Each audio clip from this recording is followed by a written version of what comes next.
Welcome to Money Matters. I'm DCrowell from Mortgage Network, and I will be your host for the first half of the show. Emily Johnson from Polaris Capital will be your host in the second half of the show. Today we are at Friday, October 20th, I believe, and the markets are simmering hot.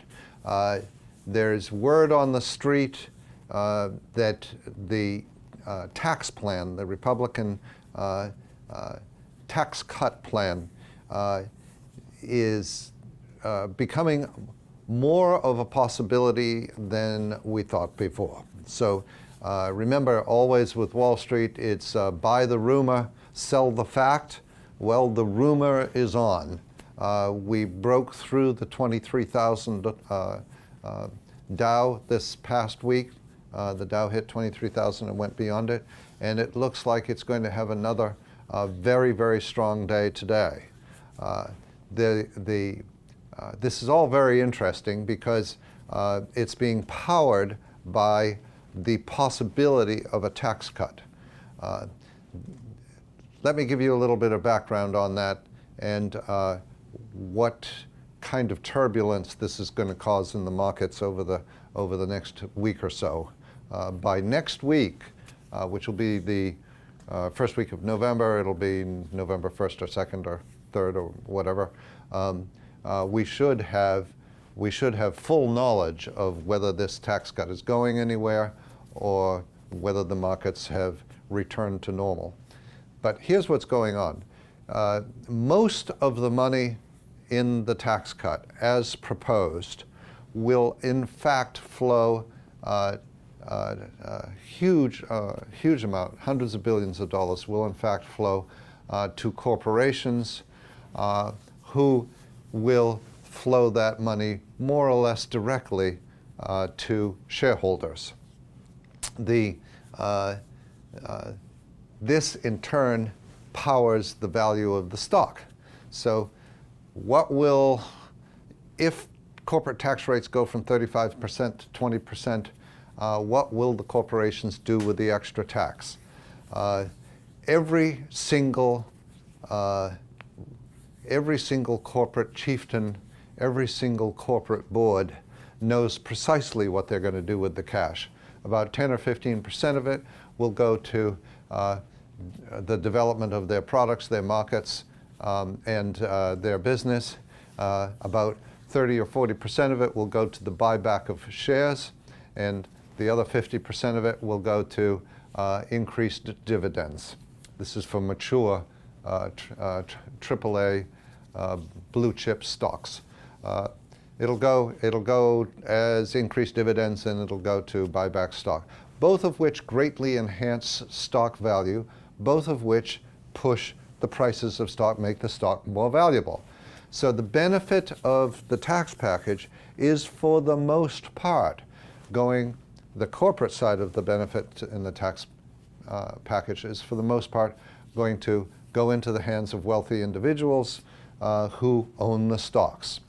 The 80% of the rest of the country can watch on with awe and amazement and excitement as the stock market goes up, but that 80% of the country have no stake in that stock market.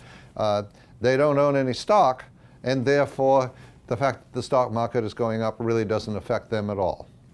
Unless the fact that the stock market is going up and the fact that wealthy corporations and the wealthy individuals who own those corporations, the fact that they get richer creates a trickle-down effect which makes the wages and the benefits received by the other 80% of the country improve.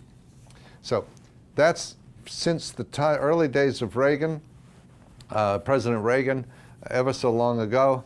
The Republican argument has been that a benefit to the top 1%, to the major corporations and the top 1% of wealthy individuals, benefits that occur there have a trickle-down effect on the rest of the economy and have the beneficial effect of increasing everybody's standard of living. The Democrats, since the beginning of time, have said, have pointed out that every single economic study shows that the trickle-down effect is virtually nil, and that the money leaks out of the bucket at the top to the top. So it doesn't get invested in. The Democratic argument is, when's the last time after a tax cut that you heard the chief executive officer of a major corporation, AT&T, Procter & Gamble, turn around on the nightly news and say, hey everybody, hey 30,000 employees, we just got a tax break, you're getting $2 more an hour. That, in point of fact, has never happened and will never happen. On countless occasions, we have heard that same CEO say, shareholders, we are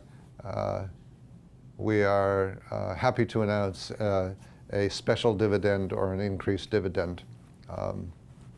Or we are happy to announce that we're buying back $20 billion of stock to tighten our base and to increase our earnings per share. That's the tax.